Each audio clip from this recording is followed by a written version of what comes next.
Now that I can see my composition or the active camera in a different perspective, it's easier for me to start moving around. The first thing I want to do is for the car, I'm gonna remove the key points because it will make a problem.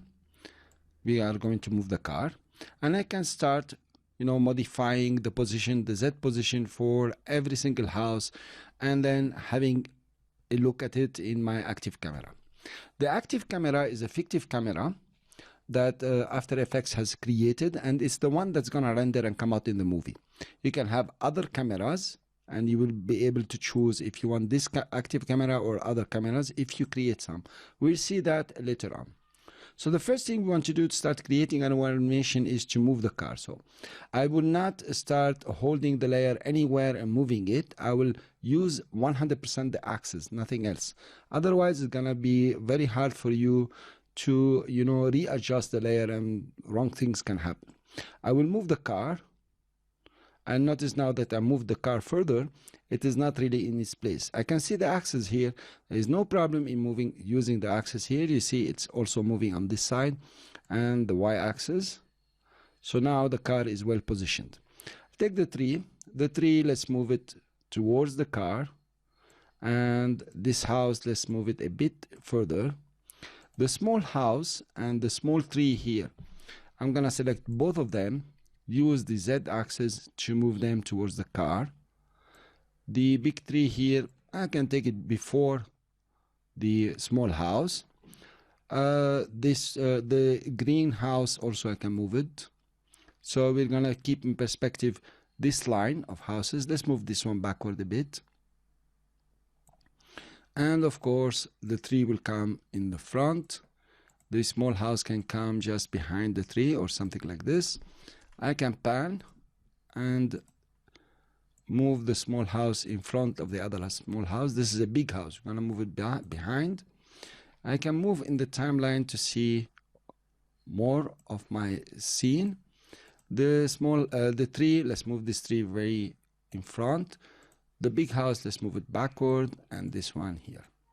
Let's do the clouds now. We go back. If you choose this one, we say okay, view 100%, it's put it in the middle, very fine. We start with the first cloud. You notice the first cloud is on this side. Let's move it here. Let's take it behind. Let's take it behind. And it's okay, but it's going down, so I can lift it up. So I can work in any screen I want, in any view I want. Now, if you start moving freely, you will lose control and you will surely not know what you're doing. You cannot even get back what you were doing. Let's move this one backward.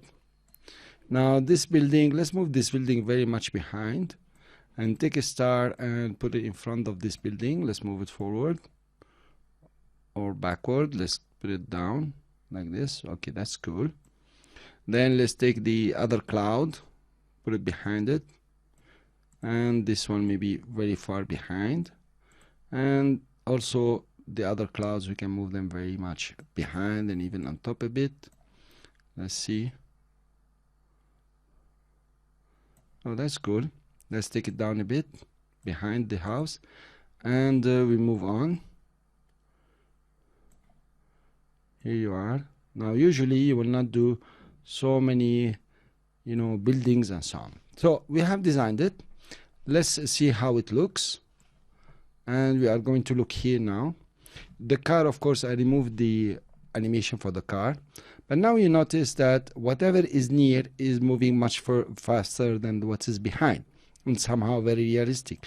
Let's take this house, this one, and move it forward. Okay, go back. And what else can we do to make it even more interesting? Okay, this one is gonna be on the way. Cool. This one, let's move it backward. Give it some effect. Yeah, behind the clouds. Let's run a ramp preview again. And here you are, you have a 3-dimension.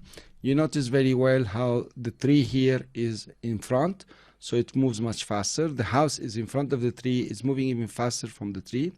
You notice how it's closing distance here, and the clouds behind are pretty slow. So now your animation is done. You have created quite some animation. Let's go back and give the animation to the car. We keyframed here. we press end, we go at the end, we keyframe again, we take the car and put it just here. Right? Okay, let's run a ramp preview. So the car is moving, and you notice everything is moving normally. Notice how they are overlapping here. And you have started doing your first real 3D animation. Of course, if you were doing puppet show and so on, it will be the same technique and the same organization that you will do. Let's look at other views and understand more about the multi-plan. So instead of having custom view, I'm gonna go to the top view. You notice that there are many layers that are in different plans. So actually you moved from a 2D, that is an X and Y plan, a single plan, to very many plans that you have created here without even knowing. This is the concept of multi-planning, and this is how you create different plans. Of course, we have used the Z. There was nothing wrong in using the X. In different kind of scenario, you could do that. And you have your multi-plan system. Thank you very much for listening. And then your homework is to come and create a sun here that does not move. Yet the whole composition is going to move, but make sure that your sun is well positioned in 3 dimensions and moves very, very slightly. Don't make it move from right to left or left to right. That will be like the car.